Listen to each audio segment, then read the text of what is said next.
아시안 영화 채널에서 전 세계적으로 유행하는 주목받는 한국 드라마가 있는데 오징어 게임이라는 제목을 들어보셨을 겁니다.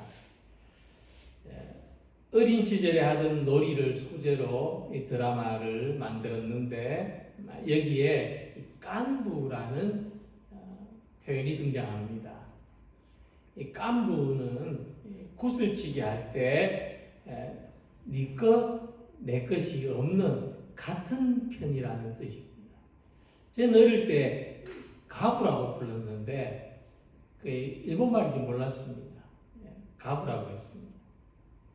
저도 어릴 때 이 동네에서 구슬치기, 딱지치기를 하면서 컸는데 저하고 깐부하자는 친구들은 잘 없었습니다. 왜냐하면 이 깐부는 서로 마음만 맞으면 아무하고도 할 수 있는데 그래도 구슬치기를 잘하든지 또는 많이 가지고 있든지 그래야 이 깐부로서 인기가 좋기 때문입니다. 이런 아이들하고는 서로 깐부를 하려고 하죠. 근데 오늘 함께 읽은 본문의 말씀 보면 여호와께서 우리 편이 되어주셨다고 말씀하고 있습니다. 이 드라마의 표현대로 하면 하나님께서 나하고 깐부가 되어주셨다 하는 것입니다. 하나님은 우리들이 삶에서 마주치는 위험과 역경 속에서도 나와 함께 하시고 나와 한편이 되어주십니다. 그런데 아이들의 세계를 볼 때에도 잘하는 아이들은 잘하는 아이들하고 한편입니다. 힘이 센 아이는 힘이 센 아이들끼리 한편이 되고 많이 가진 아이는 많이 가진 아이를 찾아서 한편이 됩니다. 하지만 우리 하나님은 능력 있는 사람, 힘센 사람, 많이 가진 사람들 편에서 그들과 한편이 되시는 것이 아니라 오히려 능력 없고 약하고 가진 것이 없는 사람들과 한편이 되어주신다는 것입니다. 우리가 끊임없이 마주치는 위기의 상황 속에서도 힘이 되시고 도우시고 구원하시기 위하여 하나님은 기꺼이 우리 편이 되어주십니다.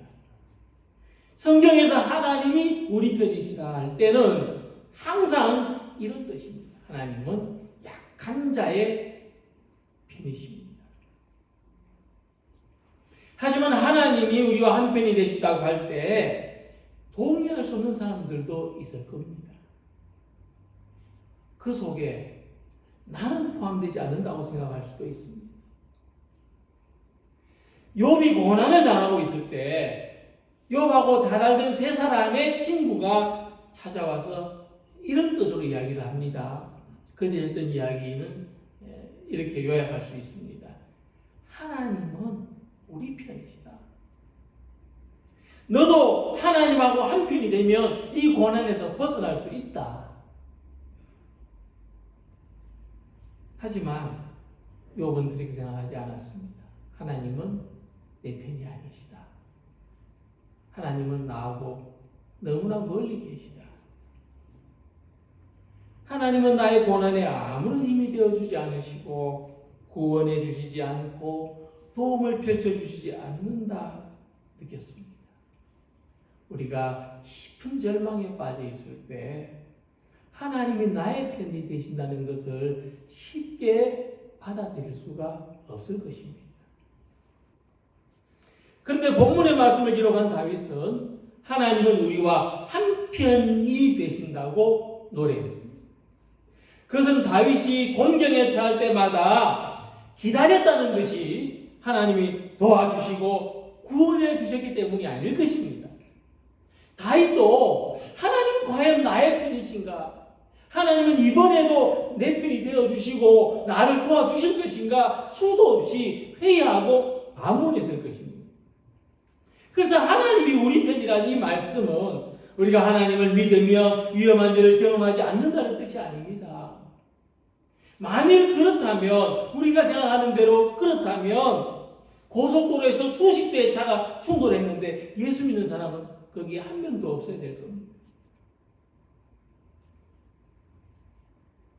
건물이 무너지고 배가 침몰했는데 예수 믿는 사람은 다 살아서 나오고 예수 믿지 않는 사람은 한 명도 구원받지 못했다는 이야기와 같은 것입니다.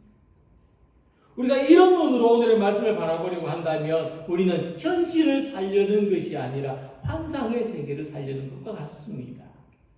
우리 삶은 언제나 어디서나 위험과 마주칠지 모릅니다.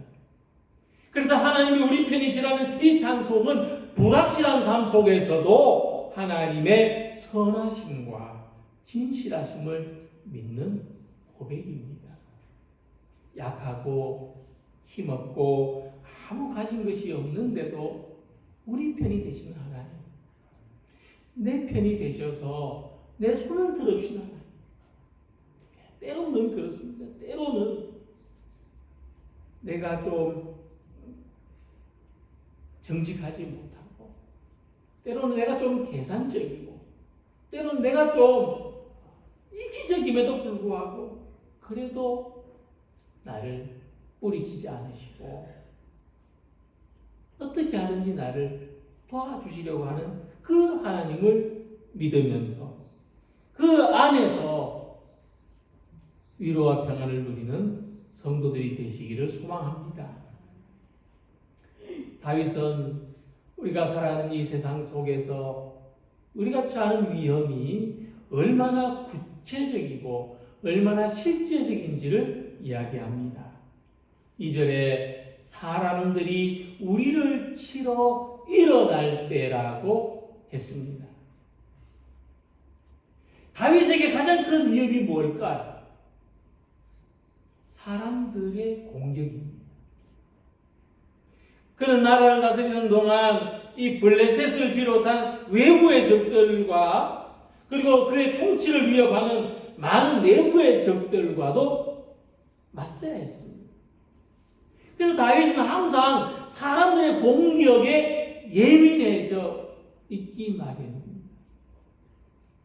그럴 때 우리는 어떻습니까? 우리가 예민해져 있는 쪽에는 대비책을 세우고자 합니다. 그래서 다윗이 한 번은 자기가 가지고 있는 그 대비책을 점검해 보고 싶었습니다. 비상사태를 맞이했을 때, 사람들이 일어나 치려고 할 때에 전쟁에 나갈 수 있는 군인의 수를 세어봤습니다. 그런데 역대기상 21장 1절에는 이 행동이 다윗으로 하여금 하나님을 의지하지 않게 하려는 사탄의 계략이라고 보았습니다. 사탄이 일어나 다윗을 대적하고 다윗을 충동하여 이스라엘을 계수하게 하니라. 사탄이 다윗을 대적했다는 것은 무슨 뜻이냐면은 하나님을 의지하려는 다윗의 마음과 마주섰다. 그 마음에 대적했다. 이런 뜻입니다. 자, 하나님이 우리 편이신데도 불구하고 믿지 못할 때 우리는 다른 대안을 찾을 수밖에 없습니다.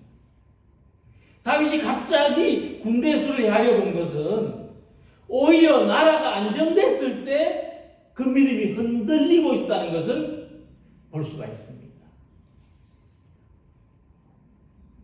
근데 그때에 선지자 갓이 찾아왔습니다. 만약 당신이 하나님에 대한 믿음을 버린다면 하나님께서도 다윗을 돕지 않을 것이라고 예언했습니다. 근데 공교롭게도 바로 그때에 예상치 못했던 전쟁이 일어나고 전염병이 돌기 시작합니다. 그래서 제가 성경의 말씀을 문학적으로 표현한 겁니다. 그때 예상치 못하게 전쟁이 일어나고 전염병이 옵니다. 군사가 아무리 많아도 하나님이 도와주시지 않는다면 아무 일도 할 수 없다는 것을 그때 다윗이 깨달은 겁니다. 그때 다윗이 자기 군사를 의지했는데 군사의 수를 세어보고 이만하면 괜찮겠다 싶었는데 감당할 수 없는 일이 벌어진 것입니다. 그래서 다윗은 회개했습니다. 하나님의 도우심을 바랍니다. 그리고 오르난의 타작마당에서 전염병이 물러갑니다. 하나님께 화목의 제사를 드렸던 것입니다. 이처럼 우리들도 환난의 때를 대비해서 내가 무엇을 가지고 있는지 알아보고 그것을 헤아리며 안도하려고 할 때가 있습니다. 우리는 내가 가진 인적인 자원, 물적인 자원, 정신적인 자원들을 헤아려 봅니다. 그러나 환난의 상황은 우리가 가진 것, 우리의 힘, 우리의 지혜보다도 더 크게 다가온다는 것입니다. 아무리 대비를 하고 주의를 기울인다 할지라도 우리 삶에는 내가 가진 능력으로 감당할 수 없는 위험들이 도사리고 있습니다. 바로 오늘날과 같은 상황이 아니겠습니까? 다윗은 이와 같은 환난의 상황을 물이 휩쓸고 강물이 넘쳐 흘러서 영혼까지 삼키는 것으로 표현합니다. 그때에 물이 우리를 휩쓸며 시내가 우리 영혼을 삼켰을 것입니다. 근데 하나님은 우리가 잠시 그분이 우리 편이라는 것을 잊어버렸다고 해서 징계를 내리는 그런 분은 아니십니다. 그러나 물이 휩쓸어가고 영혼이 잠식되는 환난 앞에 섰을 때 우리를 도우실 분은 하나님밖에 없다는 것입니다. 우리가 그것을 발견하게 되는 것입니다. 깨닫게 되는 것입니다. 그러므로 하나님이 나의 편이 되시는 것을 믿을 때 우리의 모든 의심과 회의적인 생각과 모든 아픔과 절망이 극복되고 하나님과의 인격적인 관계 속에 머물게 되는 것입니다. 그 관계 속에 우리의 찬양이 있고 평강이 있고 하나님을 향한 신뢰와 사랑이 있습니다. 하나님은 나를 돕는 분, 나의 편이 되시니 어떤 환난이 다가온다 할지라도 그 안에서 영원히 보호받으며 평안을 누리는 성도님들이 다 되시기를 소망합니다. 오늘 본문의 기도는 하나님이 나의 편이 되셔서 불길 속에서도 홍수 가운데서도 위험을 당하지 않도록 이런 환난이 다가오지 않도록 해달라는 기도가 아닙니다. 6절의 말씀을 보면 우리를 내주어 그들의 이에 씹히지 아니하게 하신 여호와를 찬송할지로다고 했습니다. 이처럼 하나님을 우리 편이라고 믿는 사람은 어려운 삶이나 고통을 바라보는 눈길이 다른 것입니다. 똑같은 어려움을 당하지만 고통을 이해하고 받아들이는 방식이 다릅니다. 우리가 하나님의 보호를 믿으며 의지하며 살아가지만 실망스럽게도 교묘하고 악한 사람들에 의해서 우리의 삶이 엉망진창으로 변해버릴 수가 있습니다. 건강을 주시고 물질의 복을 주시고 형통하게 해달라고 기도하는데 병을 앓거나 사고를 당하거나 경제적으로 큰 손실을 입을 수도 있습니다. 그러나 진짜 위험은 이런 가운데 하나님이 내 편이라는 사실을 잊어버리고 사는 것입니다.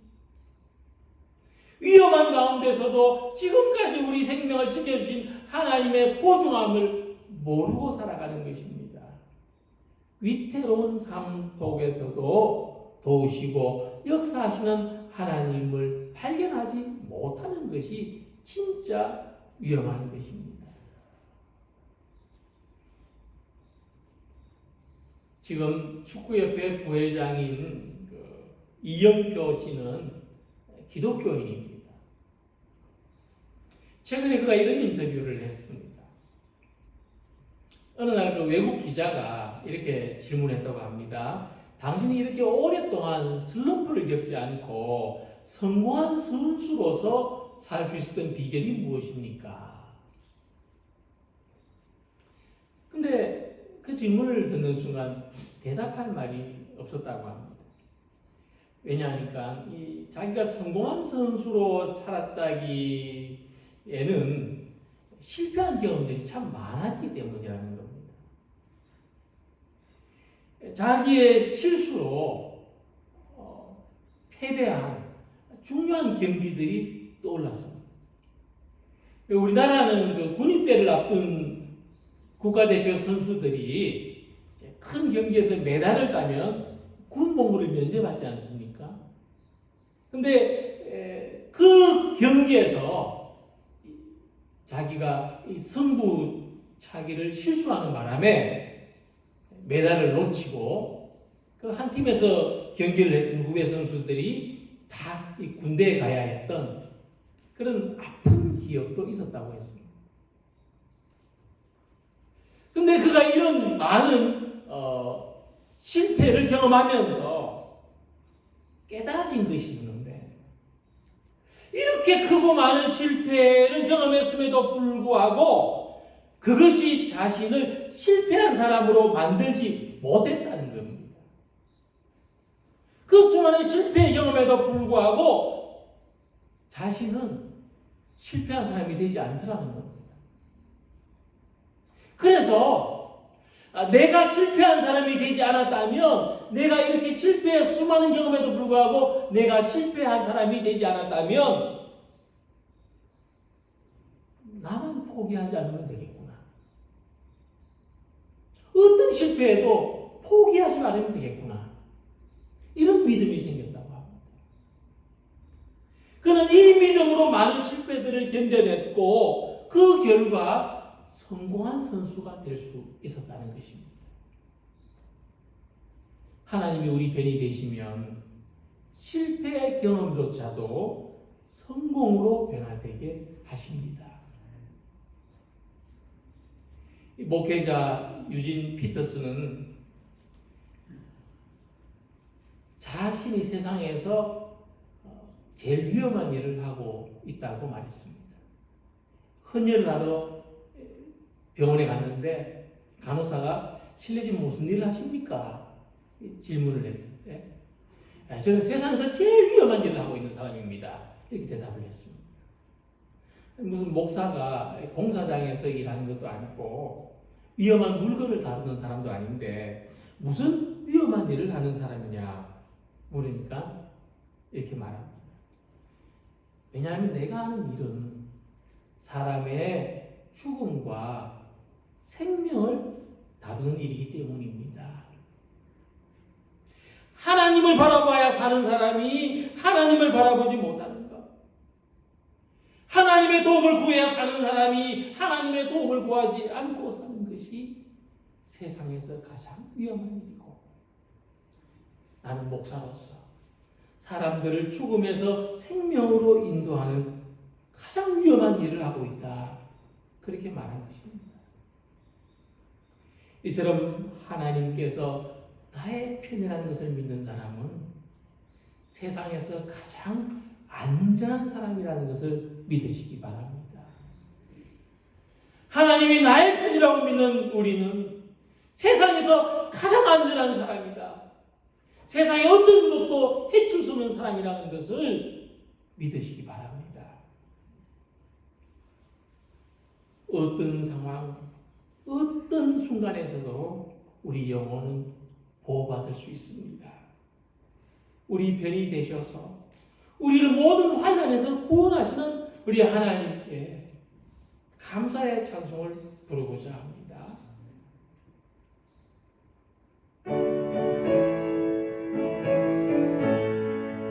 날 구원하신 주 감사, 모든 것 주신 감사, 지난 추억이 내 감사, 주 내 곁에 계시네, 향기로운 봄철의 감사, 외로운 가을날 감사, 사라진 눈물도 감사, 나의 영혼 평안해, 응답하신 기도 감사, 거절하신 것 감사, 헤쳐나온 풍랑 감사, 모든 것 채우시니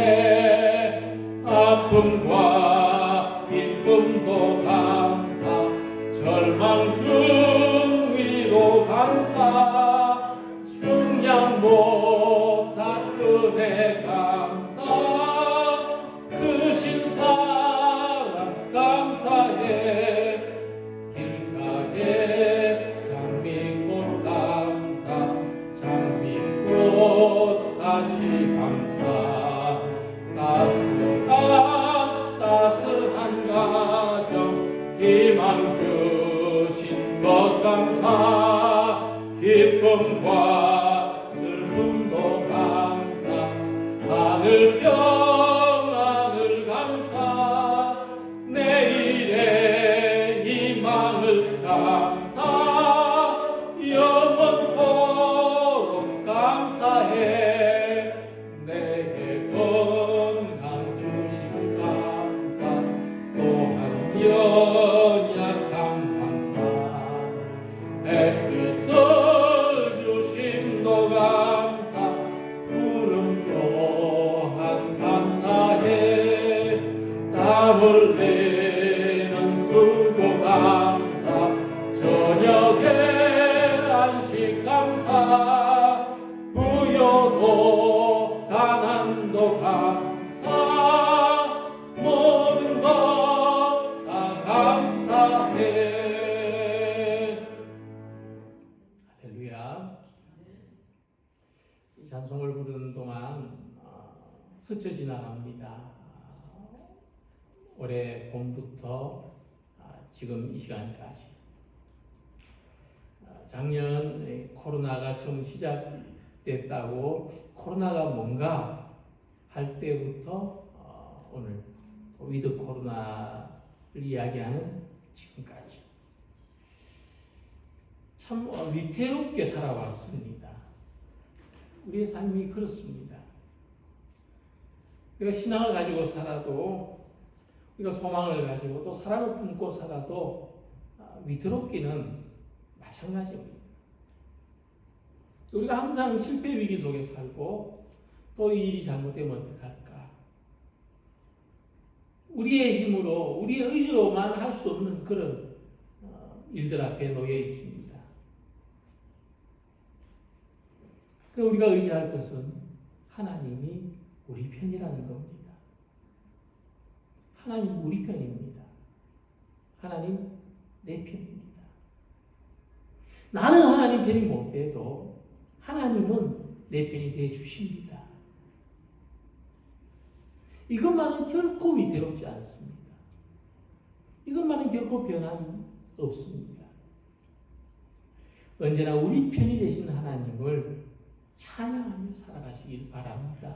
감사하며 살아가시는 우리가 되기를 소망합니다. 일본에 쓰나미가 발생했을 때 일본 교회 성도들이 그 원망할 수밖에 없는 상황에서도 하나님께 감사했다는 이야기가 있습니다. 마을이 다 잠겼습니다. 가족을 잃었습니다. 교회도 떠내갔습니다. 교회도 예외가 아니었습니다. 이 천년에 만년에 한번 있을까 말까 하는 그 고난이 바로 그곳에, 그 시간에 그 사람들에게 일어났습니다. 근데 그들은 이렇게 기도했다고 합니다. 아무리 폭력적이고 잔인한 쓰나미가 우리를 삼켜버린다 할지라도 우리를 향한 하나님의 사랑은 끊을 수 없도다. 하나님이 우리를 사랑하시는 것은 그 어떤 것으로도 끊어지지 않을 것입니다. 그들 로마서 8장의 말씀으로 위로를 받았습니다.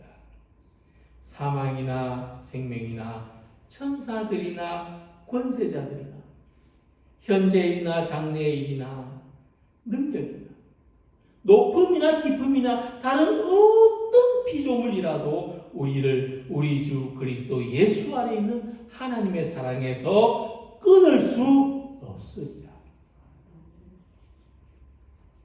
이 세상에 존재하는 모든 것이 다 이렇게 자세히 들여다보면 각자의 구조를 가지고 있습니다. 집에서 쓰는 수세미도 잘 들여다보면 얼기설기 엮어진 구조를 가지고 있습니다. 이 고체와 같이 구조가 조밀할수록 단단하고, 그 다음이 이제 액체 상태고, 그 다음이 기체와 같이 구조가 허술할수록 연약하고. 우리 사람의 구조는 어떻게 되어 있을까요? 의학적으로는 이야기할 수 있는 부분이 있겠지만, 우리 기독교 신앙에서 사람의 구조는 영혼과 마음과 육체라고 하는 것으로 보편적으로 그렇게 봅니다. 사람은 삼중구조, 영혼과 마음과 육체. 사람이라는 존재를 들여다보면은 맨 먼저 육체가 보이죠. 그 다음 조금 더 들여다보면은 마음이 보이고, 더 깊이 들여다보면 영혼이 보입니다. 그래서 요한 3서 2절에 사랑하는 자여, 내 영혼이 잘됨 같이 내가 범사에 잘되고 강건하기를 내가 간구하노라고 말씀했습니다.